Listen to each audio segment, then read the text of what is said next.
Hello, કેમ છો બધા? મને કશું શેર કરવું છે બધા સાથે, ઓકે? ગુજરાતીમાં બોલીશ આજે. અને મને માફ કરજો કે થોડા શબ્દો બરાબર મારામાંથી ના આવે, નહીં તો હું શબ્દો અંગ્રેજીમાં બોલી નાખું, તો માફ કરજો મને. તમને આજે શેર કરવું છે કે યેસુ કે જીસસે શું કર્યું છે આજે બધા માટે. ગુડ ન્યૂઝ છે, ઓકે? તો અમે જન્મથી પાપવાળા જ છે. અમે જન્મથી જ પોતાનું જોવે, અમે જે બી દુનિયામાં કરતા હોય પાપ હોય, રાઈટ? જે બી હોય, કોઈ પવિત્ર બનવાનું ટાઈમ લાગે, પહેલાંથી જ અમે પાપવાળા જ છે. તો ભગવાને શું કર્યું? જે તમને બનાવ્યા, મને બનાવ્યા, ભગવાને શું કર્યું? એમના પોતાનો ક્રિએશન, એમના પોતાનું બેટાને મોકલ્યું જિંદગીમાં, લાઈફમાં, દુનિયામાં, અને લાઈફ આપી કે જે લોકો તમે જીસસ ઉપર માનો તો તમને અનંતકાલ માટે જિંદગી મળશે. આ દુનિયામાં તમે મરશો, પણ પાછા તમે રેઝરેક્ટ થશો, તમે પાછો જન્મ થશે. અને એ જન્મમાં તમે ભગવાન સાથે, જે તમને ક્રિએટ કર્યું, તમને હંમેશા કે લીએ, કાયમ માટે તમે સ્વર્ગમાં રહેશો. તમને મુક્તિ જ મળશે. ભગવાને એવું પ્રોમિસ કર્યું છે. જીસસ આવીને આપણને દેખાડ્યું છે કે એવું નથી કે ચલો આ તમે કરો, આ રોંગ કહેવાય, એ રોંગ કહેવાય, એ ગલતી કહેવાય, બસ આ ગલતી બધું વસ્તુ કરીને મુક્તિ નહીં મળે. બિકોઝ જીસસે કીધું કે અમે ઓલરેડી નરકમાં જવાના જ છે, પણ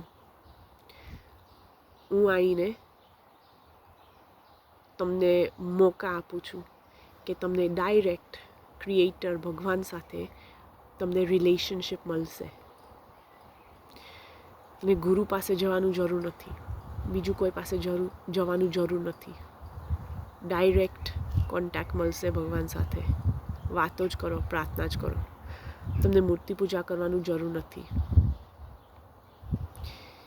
બિકોઝ ડાયરેક્ટ કોન્ટેક્ટ જ કરાય ભગવાન સાથે. એવું નથી કે ફોટામાં કે સ્ટેચ્યુમાં તમને મૂર્તિ પૂજા કરવું પડે.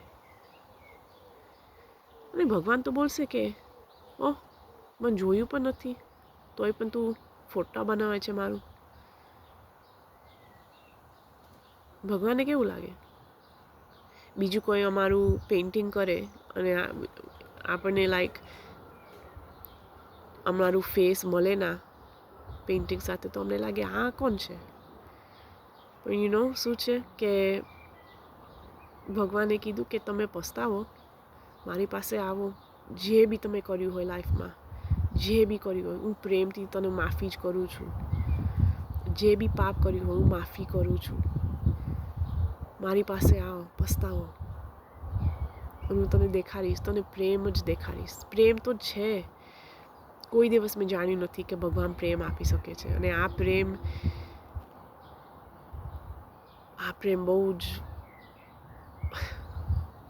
બહુ જ વાલી છે. આ પ્રેમ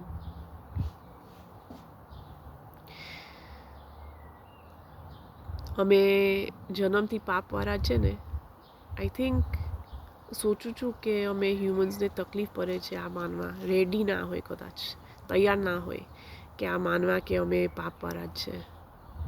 જીસસે કીધું કે તમે કોઈની સાથે હોય, લગ્ન કર્યા હોય, અને તમે બીજું કોઈને જોવો લસ્ટથી, રાઈટ, દેખાવમાં તમે જોવો, તો તમે ઓલરેડી તમારા દિલમાં તમે ચીટ કર્યું છે. એ પરફેક્શન લેવલ કયા હ્યુમન્સને મળે છે? નો હ્યુમન. કોઈ પવિત્ર નથી. અમે પવિત્રનું જીવાય, પણ હમણાં પોતાના જોશમાંથી અમે કરે, શક્તિમાં, આમાં પોતાનું શક્તિમાં કરે તો અમે ફેલ જ કરીશું. પણ ભગવાન જે શક્તિ આપે છે પછી આપણને જુદી જિંદગી જીવાય. કોઈ કીધું નથી કે ચલ આ ના કરો, એ ના કરો, આ લિસ્ટ ઓફ રૂલ્સમાં કે તમે આ કરો, આ ના કરો, કોઈ કીધું નથી.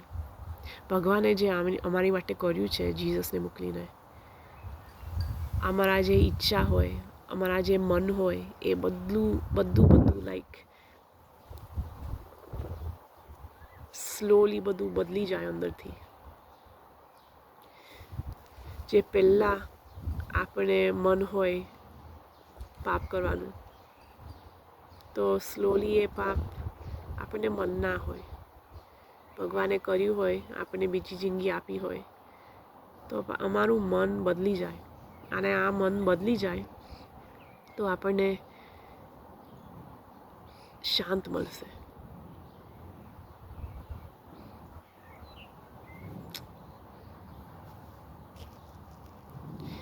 યેસુએ કર્યું હોય મારી માટે, તમારી માટે, બીજું કોઈ કર્યું જ નથી.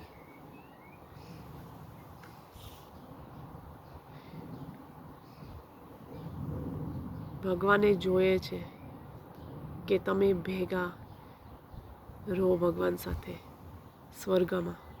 સ્વર્ગમાં ભગવાન સાથે તમે મળીશો.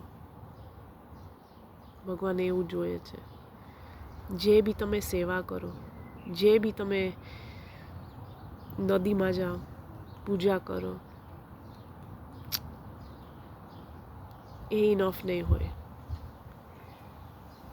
હમણાં પોતાના શક્તિ માટે અમે કરે એ ઇનફ નહીં હોય. થાકી જશો તમે. થોડું શાંત મળશે, પછી એ શાંત જતું રહેશે, પછી પાછું આ બધું કરવું પડશે, પૂજા પાછું કરવું પડશે. ના, ભગવાને ઓલરેડી પ્રોમિસ કર્યું છે કે જે દુનિયામાં અમે પીસ કોશિશમાં અમે શોધે છે નહીં મળે. આ જે પીસ, આ જે શાંત છે, હું જ આપી શકું છું.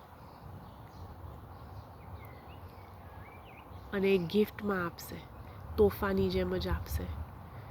જ્યારે અમે જીસસ ઉપર ભરોસા મૂકે, વિશ્વાસ મૂકે જીસસમાં, કે જે કર્યું છે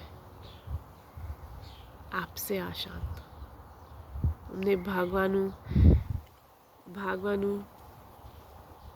જરૂર નથી. પ્રેમમાંથી ભગવાન બોલે છે, તમારી પાસે આવો, પસ્તાવો હું તમને આપીશ. God bless you. In Jesus' name, amen.